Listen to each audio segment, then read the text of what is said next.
May isang hero sa Mobile Legends na kilala sa kanyang bilis at kombinasyon ng suntok. Siya si Paquito. Suntok! Para sa suntok! Ang linyang ito ay naglalarawan ng kanyang tapang at determinasyon. Ngunit bago pa man siya naging karakter sa laro, may totoong inspirasyon sa likod ng kanyang estilo at lakas. Ang taong iyon ay isang mandirigmang Pilipino na sumikat sa buong mundo. Isang batang Pilipino ang ipinanganak noong Disyembre 17, 1978 sa Kibawe, Bukidnon. Lumaki siya sa hirap, bata pa lang ay tumutulong sa pamilya sa pamamagitan ng pagbebenta ng tinapay at kung ano-ano. Mula sa simpleng buhay sa probinsya, nagpunta siya sa Maynila dala ang pangarap na maging boxer. Doon niya natutunan ang disiplina ng araw-araw na pagsasanay. Maliit man ang pangangatawan, hindi matitinag ang kanyang determinasyon at tapang. Sa edad na 16, naging professional boxer siya. Isa-isa niyang hinarap ang mga kalaban at ipinakita ang bilis ng kanyang paa at mabilis na kombinasyon ng suntok.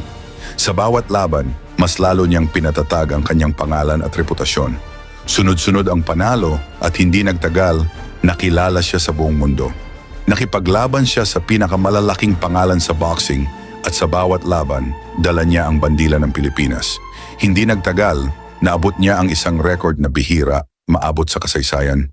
Siya ang kauna-unahang boxer na naging 8 Division World Champion, nagwagi sa 8 magkaibang weight division at patuloy na naging simbolo ng determinasyon at tapang ng isang Pilipino. Ngunit hindi nagtatapos ang impluwensya niya sa totoong buhay. Ang kanyang kwento at estilo sa laban ay naging inspirasyon para sa isang sikat na karakter sa Mobile Legends. Si Paquito, ang boxer hero na may mga voice line na Suntok! Para sa suntok! Walang katapusan ang daan na ito! Matuto sa pagkatalo. Rerespetuhin mo ang aking kamao.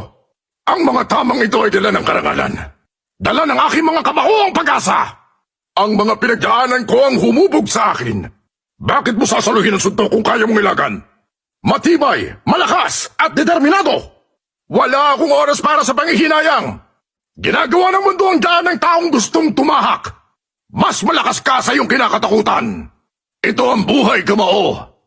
si Paquito ay mabilis, palaban at handang lumaban kahit sino ang kalaban. Isang virtual na representasyon ng tapang at puso ni Manny Pacquiao. Mula sa batang nangangarap hanggang sa mandirigma sa ring at sa inspirasyon ng isang hero sa laro, ang kwento ni Manny Pacquiao ay patunay na minsan sapat na ang isang pangarap at determinasyon para baguhin ang sariling kapalaran.